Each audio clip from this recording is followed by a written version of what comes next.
വിലായത്ത് ബുദ്ധ എന്ന പൃഥ്വിരാജ് മൂവിയുടെ official trailer ഇന്ന് റിലീസ് ചെയ്യപ്പെട്ടിട്ടുണ്ട്. കിടിലം ട്രെയിലർ തന്നെയായിരുന്നു അത്. ഡബിൾ മോഹനൻ എന്ന കഥാപാത്രമാണ് പൃഥ്വിരാജ് അതിൽ കൈകാര്യം ചെയ്യുന്നത്. കൂടാതെ വേറെ 2 പേരുകളും പൃഥ്വിരാജിനുണ്ട്. സാൻഡിൽ മോഹനൻ, ചിന്ന വീരപ്പ മോഹനൻ എന്നിങ്ങനെയുള്ള പേരുകളാണ് പൃഥ്വിരാജിനെ നാട്ടുകാർ വിളിക്കുന്നത്. ചന്ദനക്കടത്താണ് പുള്ളിക്കാരൻ്റെ തൊഴിൽ. നോട്ടമിട്ട ഏത് ചന്ദനമരവും പുള്ളിക്കാരൻ തൂക്കും. ജയൻ നമ്പ്യാരുടെ കിടിലം ഡയറക്ഷനിൽ തീർത്ത പടമാണ് വിലായത്ത് ബുദ്ധ. ട്രെയിലർ കണ്ടിട്ട് ഇത് ഒരു ചന്ദന സ്മഗ്ലിംഗ് പോലെയാണ് തോന്നുന്നത്. പ്രിയംവദ കൃഷ്ണൻ, ഷമ്മി തിലകൻ, സുരാജ് വെഞ്ഞാറമൂട് എന്നിവരാണ് മറ്റു പ്രധാന വേഷങ്ങൾ കൈകാര്യം ചെയ്യുന്നവർ.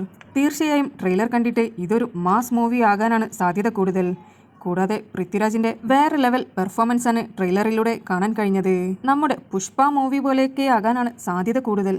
ഇത് എൻ്റെ അഭിപ്രായം മാത്രമാണ്. ചന്ദനക്കടത്ത് എന്ന് പറയുമ്പോൾ ആദ്യം മനസ്സിലേക്ക് വരുന്ന മൂവി പുഷ്പ മൂവി തന്നെയാണ്. അതുകൊണ്ടാണ് ഞാൻ അങ്ങനെ പറയുവാനുള്ള കാരണം. നായികയായ പ്രിയംവദ കൃഷ്ണൻ വളരെ സ്ട്രോങ് ആയിട്ടുള്ള ഒരു ലേഡി ആയിട്ടാണ് ട്രെയിലറിലൂടെ കാണിക്കുന്നത്.